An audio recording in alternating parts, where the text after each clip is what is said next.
Hey, this is Mufasi popping in to tell you to subscribe, like the video, hit that bell icon. If you enjoy it, check out more of our videos and check out the full episode. You can watch here on YouTube and check it out on Spotify. Goodbye, enjoy. Let's talk about Smackdown.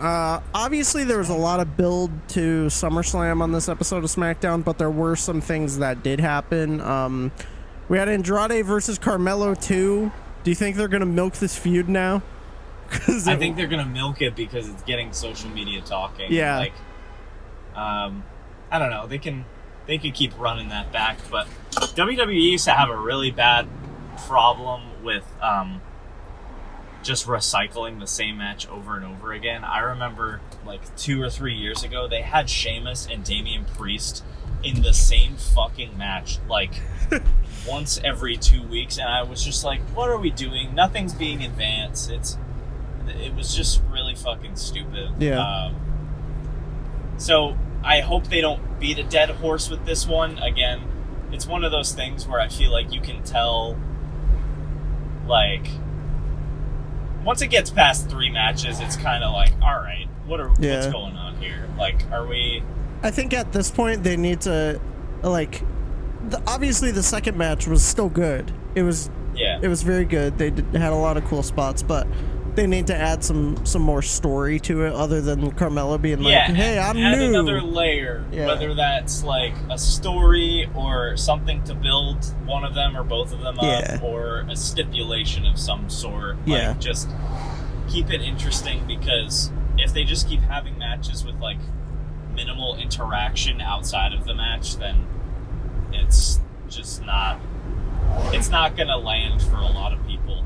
Yeah. We also had LA Knight steal Logan Paul's prime truck to build to their feud for SummerSlam, and Logan Paul was in the ring and he's like, hey, I'm in Cleveland and they're gonna hang up this banner of me in this stadium, and he lowers it down and it's got written on it, and then LA Knight comes out and he's like, hey, you're a fucking clown and all this stuff, and he's like, you know what, I'm not gonna fight you right now, but I have an idea. I'm gonna go fuck with some of your stuff. So he goes and he's like, give me something to Logan Paul's. He's like walking back there, he's like, give me something. He's like, oh, I have an idea. And he goes to the garage and fucking steals the prime truck, which was apparently just unlocked, which was really funny.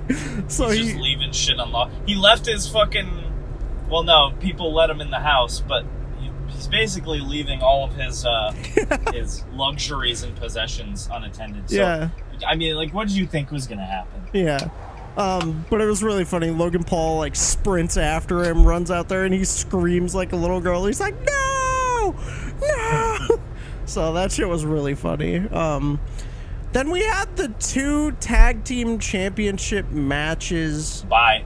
See ya. The women's tag ended in a fucking DQ, and I was so angry. Yeah, bye. It was ass. They're trying to... One of the things that Vic Joseph said on NXT and fucking Corey Graves said was, Alba Fire and Isla Dawn, I said it right this time, get fucked. Alba Fire and Isla Dawn feel like, oh, they're underutilized or they're, you know, looked over. Yeah, they're fucking looked over because you just made their match in a DQ, bro.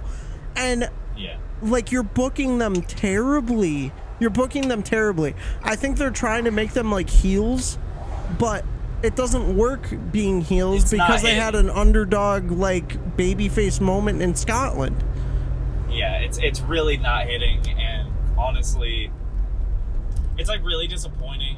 And again, it calls back for me to another, like, terrible period in WWE where the Kabuki Warriors were women's tag team champions, but it was also around the same time that Asuka was Raw Women's Champion, and so that kind of took the front seat and the tag titles took a back seat, and they held them for like hundreds of days. And I remember I was scrolling on Instagram and I saw, like, I don't know, 200 or however many days as women's tag team champions, and I remember just like seething because I was just like, well, they haven't fucking defended them like once, and you just It reminds me of that because it's just there's no credibility behind this team. If anything, their victory was like a fluke, right?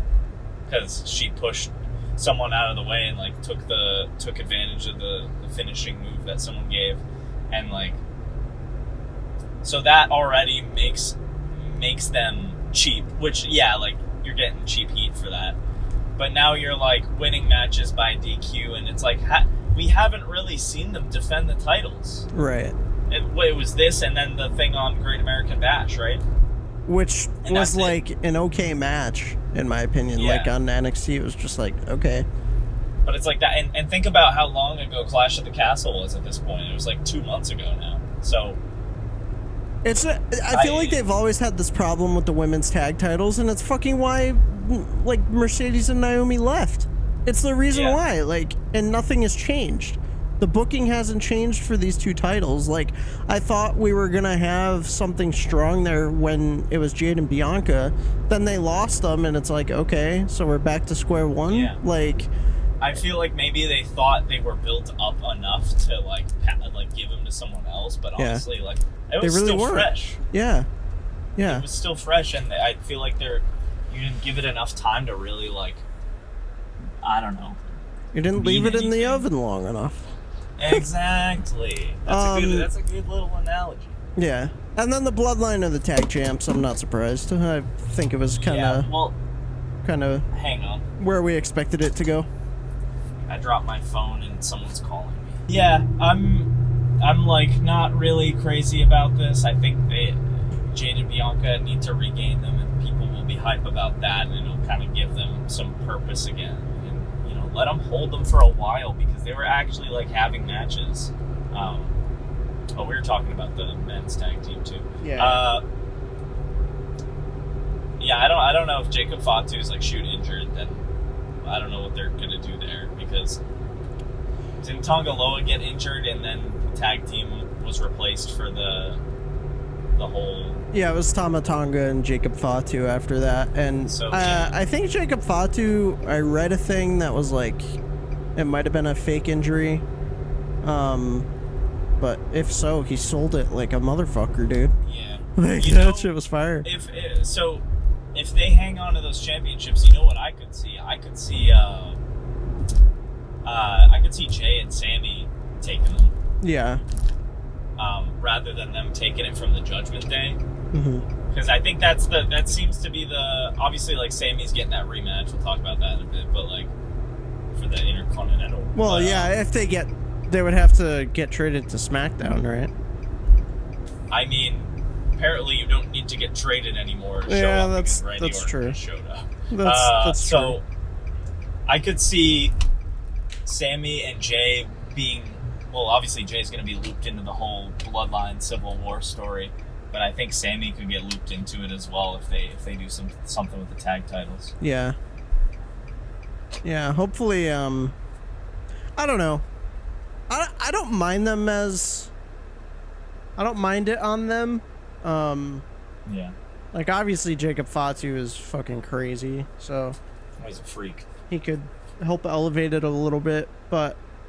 Yeah, I don't know. It would be nice to see Jay and Sammy win them, or...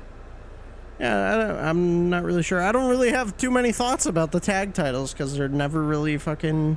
The tag division elevated. is not great. Yeah. Something that we can loop into this discussion, though, is... I know we just talked about, like, not having people immediately go to another company, but the Lucha Bros aren't planning on... renewing their contract, so a lot of people are speculating a move to WWE, which, in my opinion, I think it works here solely because the tag division is pretty terrible. Yeah. And I think they are two guys that, if they're used correctly, they can elevate it. I don't think they need to go to NXT. I think they can hop right up to main roster because they're just at that level. And also, please don't loop them into any storylines where they're part of a Latino-only faction. Yeah, they're only gonna face the LWO or some shit, like please. Or a Legato, like. Yeah, we don't need that. They can stand as their own. Right. I am about to